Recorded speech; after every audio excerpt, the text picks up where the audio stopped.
بسم اللہ الرحمن الرحیم۔ سامعین کرام، آپ سن رہے ہیں انسپکٹر نواز خان سیریز کے سلسلے کی ایک کہانی چھپی رستم، جس کے مصنف ہیں طاہر جاوید مغل، اور یہ اس سلسلے کی قسط نمبر 3 ہے۔ مجھے امید ہے آپ کو میری یہ کاوش پسند آ رہی ہوگی۔ آپ نے اگر ابھی تک میرا چینل کہانی گھر سبسکرائب نہیں کیا تو ابھی میرے چینل کو سبسکرائب کر کے بیل نوٹیفیکیشن آن کر لیجئے تاکہ آنے والی ہر نئی کہانی کی اطلاع بر وقت آپ تک پہنچ سکے۔ باسط کئی ماہ فرحت کے پیچھے پیچھے پھرتا رہا۔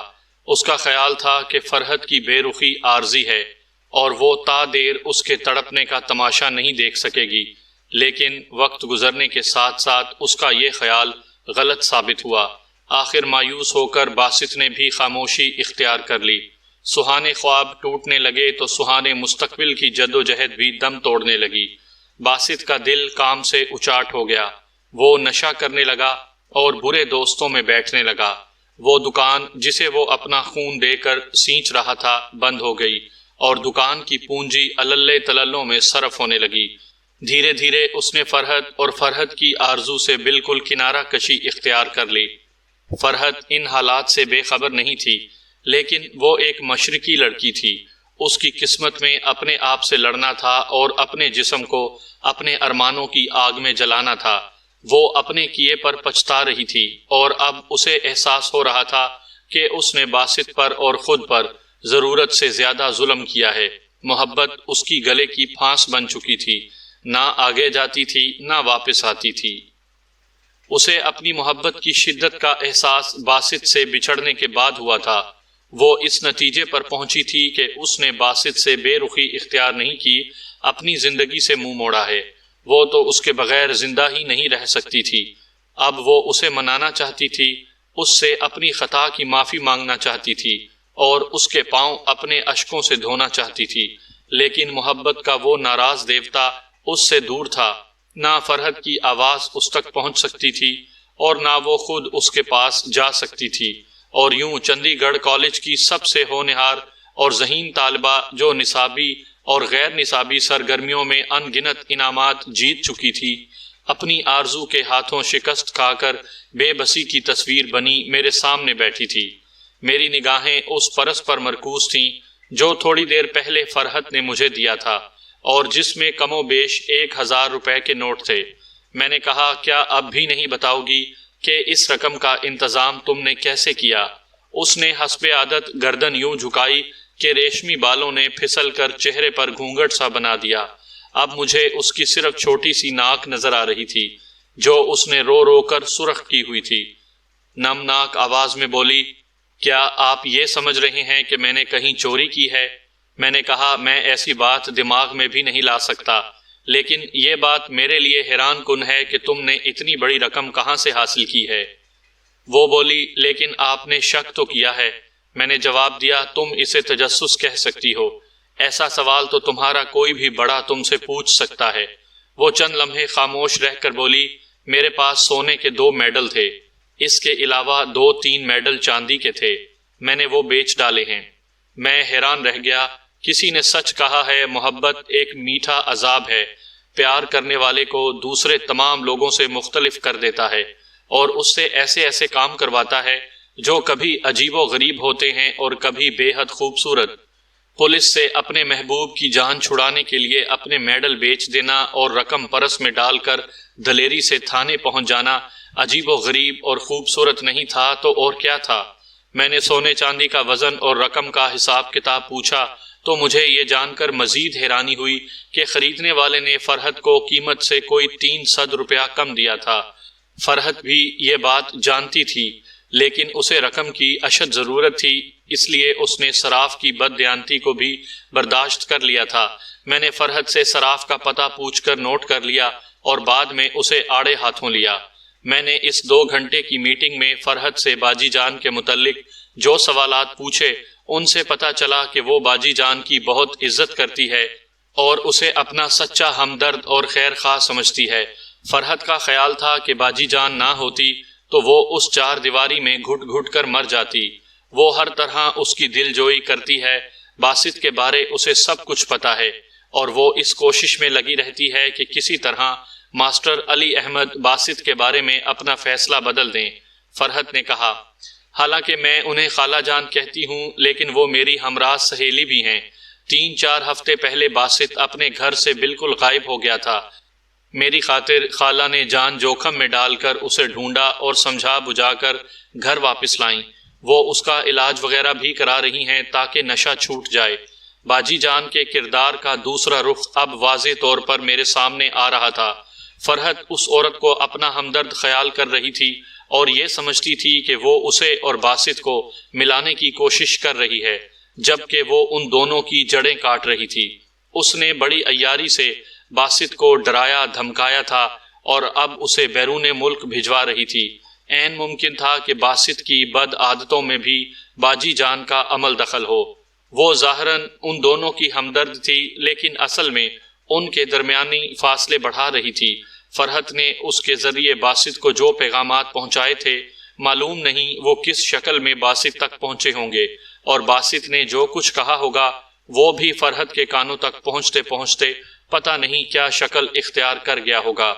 جب گھر کا بھیدی ہی لنکا ڈھانے پر تلا ہوا ہو تو پھر لنکا کیسے بچ سکتی ہے؟ میں نے فرحت کو ٹٹولا اور مجھے معلوم ہوا کہ اسے باسط کے رنگون جانے کی بھنک تک نہیں، اور وہ بیچاری یہی سمجھ رہی ہے کہ آج نہیں تو کل خالہ کی مہربانیوں کے سبب وہ دونوں ایک ہو جائیں گے۔ فرحت کی طبیعت اب کافی سنبھل چکی تھی۔ میں نے اسے خوشخبری سنائی کہ باسط 1 روز پہلے ہی رہا ہو کر یہاں سے جا چکا ہے۔ میں نے اسے تسلی دی کہ باسط کو اس کیس میں مزید پریشانی کا سامنا نہیں کرنا پڑے گا، اور اس سلسلے میں میں ان دونوں کی ہر طرح مدد کروں گا۔ فرحت کی آنکھوں میں تشکر کے آنسو چمکنے لگے۔ یہ آنسو چھپانے کے لیے وہ جلدی سے کھڑی ہو گئی اور خدا حافظ کہہ کر دروازے کی طرف بڑھی۔ میں نے آواز دی، ٹھہرو، یہ تمہارا پرس۔ اس نے شرمسار نگاہ مجھ پر ڈالی اور جلدی سے پرس اٹھا لیا۔ سوری، میں بہت شرمندہ ہوں، میں نے مسکرا کر کہا۔ اتنے تیز بخار کے ساتھ اتنی زیادہ شرمندگی کا بوجھ اٹھا کر اکیلی کیسے جاؤ گی؟ میں تمہارے ساتھ آدمی بھیجتا ہوں، وہ تمہیں گرو مندر چوک تک چھوڑ آئے گا۔ میں نے بلال شاہ کو اشارہ کیا اور وہ فرحت کے ساتھ چل دیا۔ اب سب سے اہم سوال یہ تھا کہ باجی جان یہ دوغلا کردار کیوں ادا کر رہی ہے؟ مجھے یہ سب کچھ کسی گہری سازش کا حصہ نظر آتا تھا۔ کبھی کبھی تو یوں لگتا تھا کہ یہ اللہ لوک عورت کسی منصوبے کے تحت علی احمد کے گھر میں داخل ہوئی ہے، کوئی ایسا منصوبہ جس کی جڑیں چندی گڑھ میں نہیں، کسی اور علاقے، کسی اور شہر میں ہیں۔ باجی جان کی ٹیلر ماسٹر علی احمد سے کوئی رشتہ داری تھی اور نہ ہی کوئی دوسرا تعلق ثابت ہوتا تھا۔ اس سے نتیجہ اخذ کیا جا سکتا تھا کہ وہ کسی کی اعلیٰ کار بنی ہوئی ہے۔ باجی جان کے ساتھ میرا تعلق دن بدن مضبوط ہوتا جا رہا تھا۔ پہلے تو صرف اتنا تعلق تھا کہ اس نے بلال شاہ کی بے عزتی کی تھی اور میں اس دیدہ دلیری پر اسے سبق سکھانا چاہتا تھا، مگر اب فرحت والا معاملہ بھی سامنے آ گیا تھا۔ 6 برس پہلے میلہ چراگاہ میں بھٹک جانے والی معصوم لڑکی ایک بار پھر مدد طلب نظروں سے میری طرف دیکھ رہی تھی اور میں اس کی مدد کرنا چاہتا تھا۔ باسط کو رنگون بھیجنے کے لیے باجی جان بڑی بے صبری کا مظاہرہ کر چکی تھی۔ مجھے خدشہ ہوا کہ کہیں وہ میرے علم میں لائے بغیر اسے روانہ ہی نہ کر دے، لہٰذا کاغذات مکمل کرانے کے بہانے میں نے باسط کا پاسپورٹ اپنی تحویل میں لے لیا۔ باجی جان اپنے خیال میں مجھ پر پوری طرح حاوی ہو چکی تھی اور اس کے گمان میں بھی نہیں تھا کہ میں اس کے سامنے سر اٹھا سکتا ہوں۔ بلال شاہ میری خاموشی پر بری طرح پیچ و تاب کھا رہا تھا۔ اسے سمجھ نہیں آ رہی تھی کہ میں واقعی باجی جان سے دب گیا ہوں یا صرف ظاہر کر رہا ہوں۔ میں بلال شاہ کی کیفیت سے لطف اندوز ہو رہا تھا۔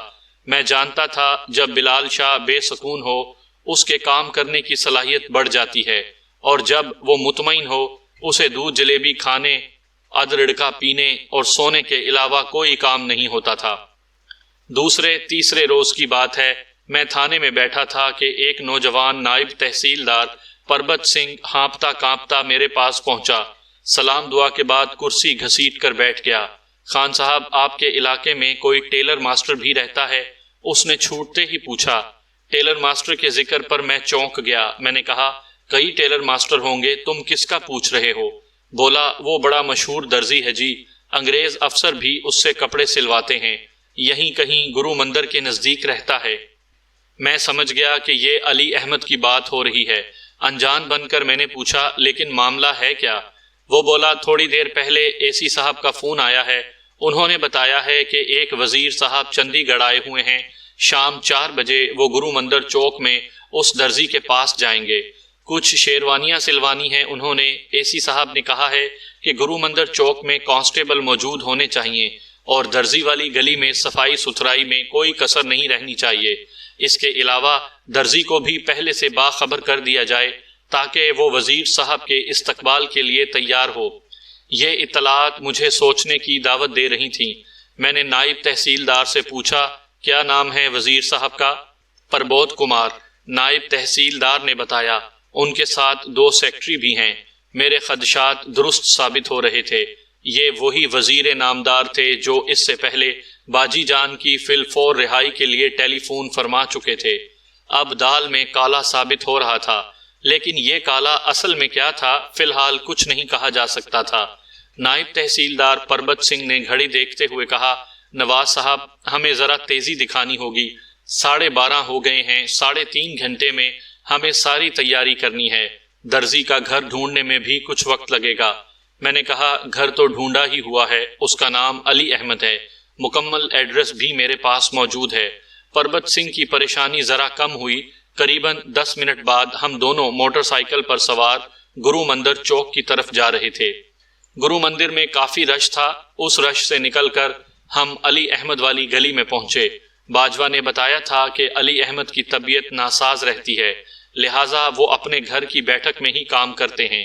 کام بھی بس گنے چنے لوگوں کا ہوتا ہے اور ان سے کپڑے سلوانے کے لیے گاہکوں کو کافی انتظار کرنا پڑتا ہے۔ یہ ایک کشادہ گلی تھی۔ 3-4 فرلانگ آگے جا کر ہم ایک 2 منزلہ مکان کے سامنے رک گئے۔ نانک چندی اینٹوں اور لکڑی کے منقش دروازوں والا یہ مکان اچھا خاصا تھا۔ موٹر سائیکل کی پھٹ پھٹ اور میری وردی کی جھلک نے گلی کے بہت سے بچوں کو ہمارے گرد اکٹھا کر دیا۔ انہی بچوں میں سے کسی نے اندر ماسٹر صاحب کے گھر میں اطلاع پہنچائی۔ چند لمحے بعد دروازہ کھلا اور گوشت کا پہاڑ میرے سامنے تھا۔ مجھے دیکھ کر باجی جان کی آنکھوں میں ایک معنی خیز چمک ابھر کر غائب ہو گئی۔ وہ عام سے لہجے میں بولی تھانے دار صاحب تم یہاں، کیا بات ہے؟ میں نے کہا صوبائی وزیر پربودھ کمار صاحب یہاں آ رہے ہیں، میں اس سلسلے میں علی احمد صاحب سے بات کرنا چاہتا ہوں۔ اچھا۔ باجی جان نے اپنا گھڑے جیسا سر اوپر نیچے ہلایا۔ مجھ سے بات کی تھی ایک دن وزیر صاحب نے، پھر ایک لمحہ رک کر بولی میں بلاتی ہوں بھائی صاحب کو۔ وہ واپس مڑی اور تھل تھل کرتی دروازے میں گھس گئی۔ چند لمحے بعد بیٹھک کا دروازہ کھلا اور ایک لڑکے نے کہا آپ اندر آ جائیں۔ ہم اندر داخل ہوئے۔ 60-65 برس کی عمر کا ایک دبلا پتلا شخص ٹیک لگائے سلائی مشین کے سامنے بیٹھا تھا۔ 2 لڑکے جو غالباً شاگرد تھے علیحدہ مشینوں پر بیٹھے تھے۔ ایک صاف ستھری الماری میں چند شیروانیاں اور انگریزی سوٹ بڑی نفاست سے ہینگروں میں جھول رہے تھے۔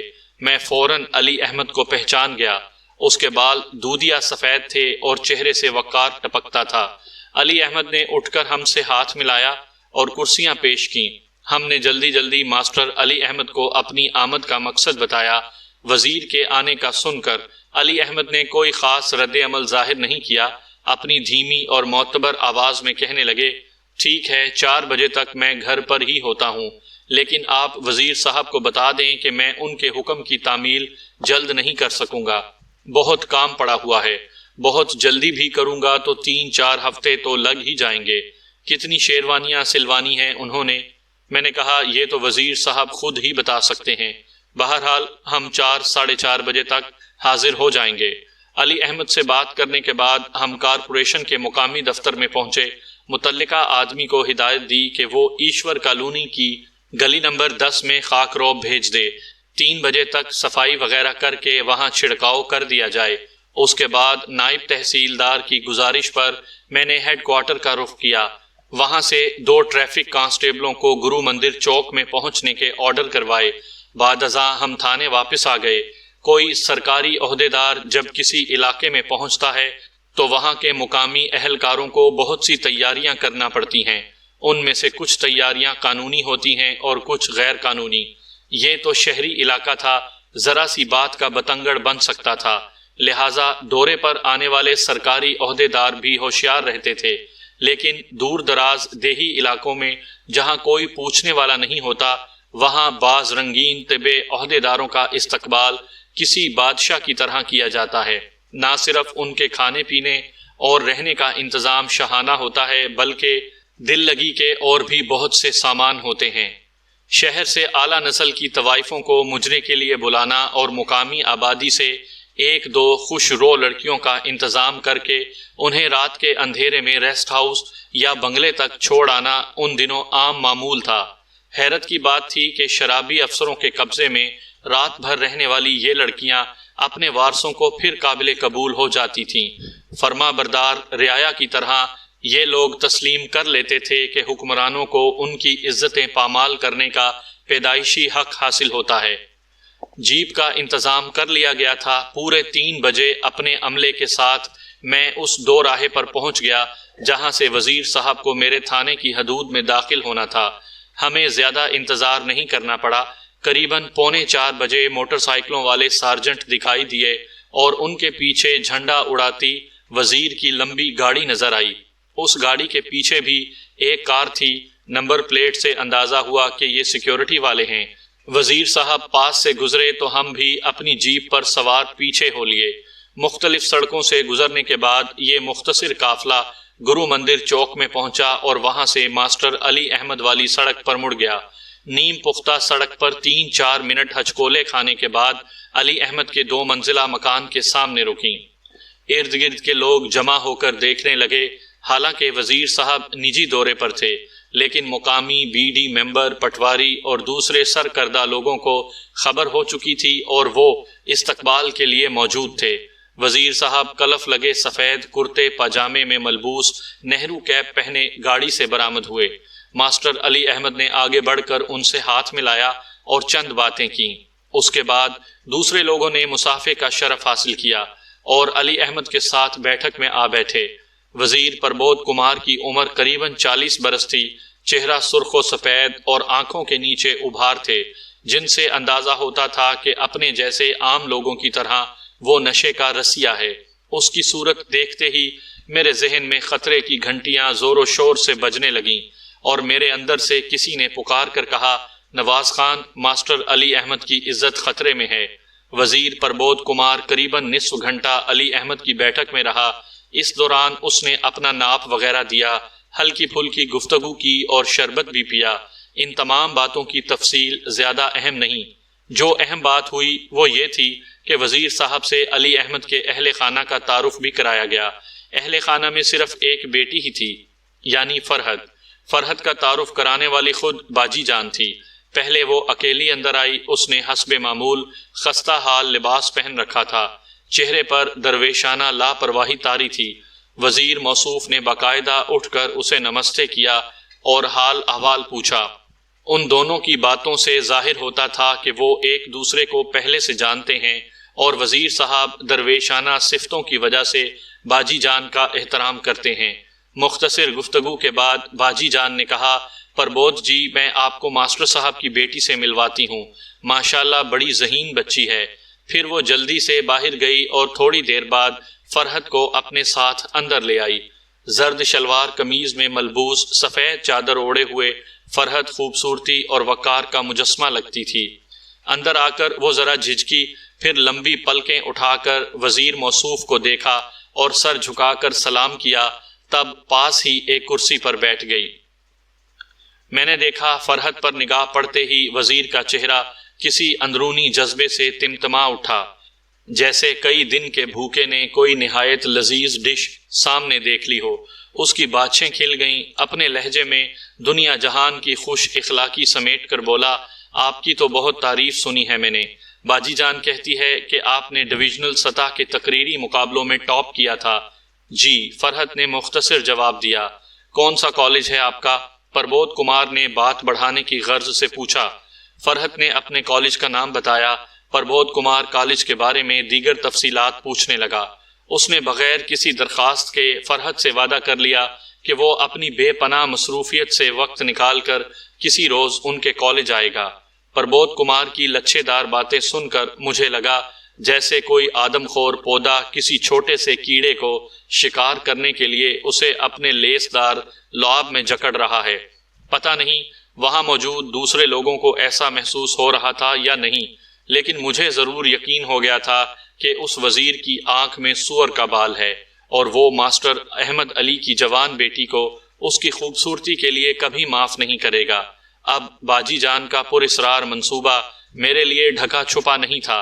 ایک طرف تو وہ باسط علی کو جھوٹے سچے چکروں میں پھنسا کر ملک سے باہر بھیج رہی تھی، اور دوسری طرف اس وزیر یعنی شکاری کو شکار کے قریب لانے کے مواقع پیدا کر رہی تھی۔ میں نے وہیں کھڑے کھڑے یہ فیصلہ کر لیا کہ کچھ بھی ہو جائے گا، باسط علی کو یہ میدان خالی نہیں کرنے دوں گا، اور اس کو سب کچھ بتانے کے بعد یہ کوشش کروں گا کہ وہ ملک سے باہر نہ جائے۔ جب میں یہ سب کچھ سوچ رہا تھا، باجی جان وزیر موصوف کے قریب جھکی ہوئی کچھ خسر پسر کر رہی تھی۔ وزیر بار بار اپنا سر اقرار میں ہلا رہا تھا۔ اپنی حرکات و سکنات سے وہ خود کو بے حد مہذب اور شائستہ ظاہر کر رہا تھا۔ شاید اس کی وجہ یہ تھی کہ ماسٹر احمد علی اور اس کی جاذب نظر بیٹی بھی کمرے میں موجود تھے۔ وزیر سے گفتگو مکمل کرنے کے بعد باجی جان مطمئن نظر آنے لگی۔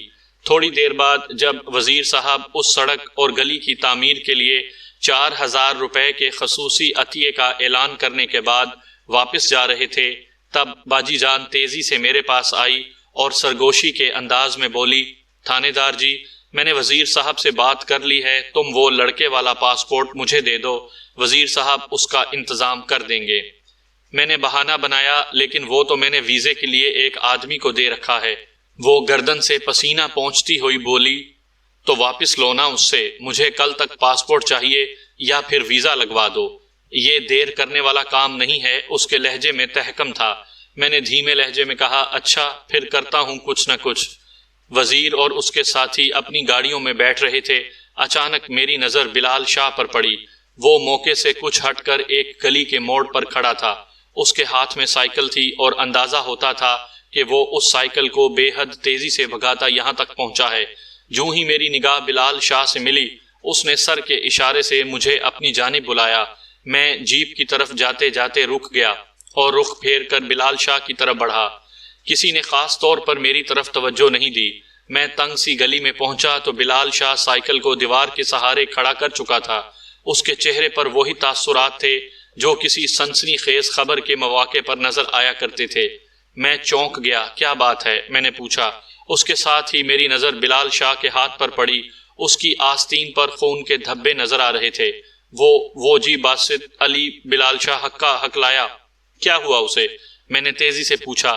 اس سے پہلے کہ بلال شاہ جواب دیتا، مجھے عقب میں قدموں کی آواز سنائی دی۔ میں نے مڑ کر دیکھا، ہمارے پیچھے باجی جان کھڑی تھی۔ اس کی آنکھوں میں وہی شرارت آمیز چمک تھی جسے دیکھ کر میرا دماغ گھومنے لگتا تھا اور بلال شاہ کا خون خشک ہو جاتا تھا۔ کیا بات ہے مچندر، تم یہاں کیا کرنے آئے ہو؟ اس نے مجھے نظر انداز کرتے ہوئے بلال شاہ سے پوچھا۔ کچھ نہیں، ذرا ایک کام پڑ گیا تھا۔ بلال شاہ نے برا سا منہ بنانے کی کوشش کی۔ باجی جان اب اسے بڑی روانی سے مچندر کہتی تھی اور وہ بڑی آسانی سے یہ لفظ ہضم کر لیتا تھا۔ یہ تمہاری آستین پر خون کیسا ہے؟ باجی جان نے کڑے لہجے میں پوچھا۔ کوئی اور یہ بات پوچھتا تو بلال شاہ بھڑک اٹھتا، گردن اکڑا کر کہتا، تو تھانے دارنی لگی ہوئی ہے یہاں کی، جا نہیں بتاتا۔ لیکن چونکہ وہ باجی جان کے نیچے لگ چکا تھا، لہٰذا ایسا کوئی جواب اس کے دماغ میں آیا ہی نہیں۔ اس نے خون آلود آستین پشت پر چھپانے کی کوشش کی اور ہکلا کر بولا، وہ رستے میں ایکسیڈنٹ ہو گیا تھا کسی کا، اسے سڑک سے اٹھایا تھا۔ باجی جان گھوم کر بلال شاہ کی پشت پر آئی۔ آستین پشت پر چھپانے پر کچھ خون بلال شاہ کی قمیض پر بھی لگ گیا تھا۔ باجی جان بولی، ہائے تیری تو قمیض بھی پیچھے سے لالو لال ہے، یہ تیرے ساتھ ہوا کیا ہے؟ کسی چھری چاقو پر تو نہیں بیٹھ گیا تھا تو؟ بلال شاہ سے کوئی جواب بن نہیں پڑ رہا تھا۔ وہ سمجھ گیا تھا کہ یہ منہ پھٹ عورت اس کا مذاق اڑا رہی ہے، لیکن وہ اس مذاق کا جواب بھلا کیا دیتا۔ وہ تمسخر سے بولی، وے مچندر، تو بچ تو گیا ہے نا؟ ماں صدقے، کیوں اس طرح گھر سے اکیلا نکل آیا تھا؟ ہائے ساری قمیض خونا خون ہو رہی ہے۔ وہ شاید بلال شاہ کو کچھ اور بھی زچ کرتی، مگر اس دوران وزیر پربودھ کمار صاحب جانے کے لیے تیار ہو گئے اور کسی نے باجی جان کو آواز دے کر بلایا۔ وہ چلی گئی تو بلال شاہ نے کڑوا گھونٹ بھر کر کہا، خان صاحب، باسط علی کو محلے کے کچھ لڑکوں نے بری طرح مارا ہے۔ وہ تو خیریت گزری کہ میں ادھر سے گزر رہا تھا، کچھ راہگیروں کے ساتھ مل کر میں نے اسے ان کے پنجے سے نکالا اور تھانے لے آیا۔ میں نہ ہوتا تو پتہ نہیں کیا ہو جاتا۔ اس کا سر پھٹ گیا ہے اور بوتل کا شیشہ لگنے سے ایک بازو بھی زخمی ہو گیا ہے۔ میرا دھیان فوراً اس طوائف کی طرف چلا گیا جس نے کچھ دن پہلے باسط پر اپنی بیٹی سے زبردستی کرنے کا الزام لگایا تھا۔ کہیں یہ وہی چکر تو نہیں تھا؟ میں نے یہ سوال بلال شاہ سے پوچھا تو وہ زور زور سے نفی میں سر ہلانے لگا، بولا، یہ کوئی اور چکر ہے جی، کوئی پستول فستول کا معاملہ ہے۔ آپ یہاں سے فارغ ہو کر ذرا جلدی سے تھانے آ جائیں۔ وزیر صاحب کی رخصتی کے فوراً بعد میں تھانے پہنچا تو باسط علی کو اپنے کمرے میں بینچ پر لیٹے پایا۔ اس کے سر اور بازو پر پٹی بندھی ہوئی تھی۔ عجیب اتفاق تھا یہ، چند روز پہلے باسط کی محبوبہ یعنی فرحت بھی اسی بینچ پر لیٹی تھی۔ جیسا کہ سامعین کو یاد ہوگا، وہ باسط کو رہا کرانے کے لیے بٹوے میں 1000 روپے کے نوٹ ڈال کر یہاں آئی تھی اور شدید بخار کے سبب بے ہوش ہو گئی تھی۔ مجھے دیکھ کر باسط علی جلدی سے اٹھ بیٹھا۔ میں نے اسے بیٹھنے کا اشارہ کیا اور اپنی کرسی سنبھال لی۔ باسط علی آج بھی نشے میں تھا لیکن زیادہ آؤٹ نہیں تھا۔ آنکھوں میں حسب معمول ویرانی ناچ رہی تھی۔ میں نے کہا، ہاں بھائی، یہ نیا پھڈا کیا ڈالا ہے تم نے؟ وہ بولا، میں نے کوئی پھڈا نہیں ڈالا جی، ہمارے پڑوسی راہل سنگھ کے پاس لائسنس یافتہ پستول ہے، اس کا بڑا لڑکا بابو ہمارے پاس اٹھا بیٹھا کرتا تھا۔ میں نے 1-2 بار اس کے پاس باپ کا پستول دیکھ کر اسے منع کیا، وہ باز نہیں آیا تو میں نے اس کے باپ سے اس کی شکایت کر دی۔ یہ کوئی 4 مہینے پہلے کی بات ہے جی۔ بابو نے اپنے دل میں خار رکھی ہوئی تھی، 1-2 بار مجھے دھمکیاں بھی دے چکا تھا۔ آج میں بازار سے گزرا تو دوستوں کے ساتھ مل کر مجھے گھیر لیا۔ میں نے باسط کی پوری رداد دھیان سے سنی۔ وہ مجھ سے بے حد ڈرا ہوا تھا اور باتیں کرتے ہوئے بار بار خشک ہونٹوں پر زبان پھیرتا تھا۔ اس کے رویے سے صاف ظاہر تھا کہ باجی جان اسے پولیس سے خاصا ڈرا دھمکا چکی ہے، خاص طور پر میرے حوالے سے اسے بہت خوف زدہ کیا گیا ہے۔ اپنی کتھا سنانے کے بعد وہ لرزاں لہجے میں بولا، تھانے دار صاحب، اس بار مجھے جانے دیں، آئندہ آپ کو شکایت کا موقع دوں گا اور نہ اپنی صورت دکھاؤں گا۔ میں نے کہا، یہ کیسے ہو سکتا ہے؟ تم جس طرح کے لوگوں میں اٹھتے بیٹھتے ہو، تم تھانے سے دور رہ ہی نہیں سکتے۔ وہ بولا، میں ملک چھوڑ کر جا رہا ہوں جناب، باجی جان مجھے رنگون بھجوا رہی ہیں، وہاں انہوں نے میری نوکری کا انتظام بھی کر دیا ہے، بس 1-2 کاغذ تیار ہونے والے ہیں، پھر میں نکل جاؤں گا۔ یہ فکرے ادا کرتے ہوئے باسط کی خوف زدہ آنکھوں میں ایک عجیب سی اداسی سمٹ آئی، جیسے وہ فرحت کو اپنے سامنے دیکھ رہا ہو، اپنی نگاہوں سے اس کے چہرے کو الوداعی بوسے دے رہا ہو۔ وہ کاغذوں کی بات کر رہا تھا، اسے معلوم نہیں تھا یہ کاغذ یعنی پاسپورٹ وغیرہ باجی جان مجھ سے ہی تیار کروا رہی ہے۔ میں نے پوچھا، رنگون جانے کا مشورہ کس نے دیا تھا؟ وہ بولا، میرا دل یہاں سے اچاٹ ہو گیا ہے جی، اور باجی جان بھی یہی کہتی ہیں کہ میں یہاں سے چلا جاؤں۔ وہ مجھ سے بہت محبت کرتی ہیں، ہر وقت ڈرتی رہتی ہیں کہ کوئی بھی مجھے نقصان نہ پہنچا جائے، اور ان کا ڈرنا ٹھیک ہی ہے۔ اس شہر میں رہا تو کوئی نہ کوئی پھڈا ضرور چل جائے گا میرا۔ میں نے کہا، اور وہ لڑکی جسے پیار کرتے ہو تم؟ اس کا چہرہ ایک دم بجھ سا گیا، کچھ دیر خاموش رہ کر بولا، وہ اپنی قسمت میں نہیں ہے جی، زیادہ سے زیادہ 1 برس تک اس کی شادی ہو جانی ہے، اور میں برما چلا گیا تو 3-4 سال سے پہلے کہاں لوٹوں گا۔ میں نے گہری نظروں سے اسے دیکھتے ہوئے کہا، تم برما نہیں جاؤ گے، یہیں رہو گے، اسی شہر میں، اسی محلے میں۔ وہ آنکھیں پھاڑ کر مجھے دیکھنے لگا جیسے میری بات سمجھ نہ پا رہا ہو۔ میں نے اس کی طرف جھکتے ہوئے کہا، دیکھو تمہارے گرد ایک گہری سازش کا جال بنا جا رہا ہے، بہت گہری اور خطرناک سازش۔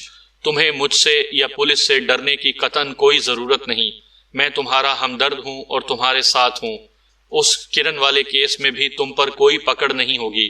تم رنگون جانے کا ارادہ ملتوی کر دو، اور اگر کوئی تمہیں جانے پر مجبور کر رہا ہے تو اس کی بات مت مانو، صاف کہہ دو کہ فی الحال میرا جانے کا کوئی ارادہ نہیں۔ میری بات سمجھ رہے ہو نا؟ وہ حیرت سے میرا چہرہ تکے چلا جا رہا تھا، آنکھوں میں بے یقینی کی سی کیفیت تھی۔ کہنے لگا، کیا آپ یہ کہنا چاہتے ہیں کہ باجی جان مجھے کسی سازش میں الجھا رہی ہیں؟ میں نے پوچھا یہ مطلب تم نے کیسے نکالا ہے؟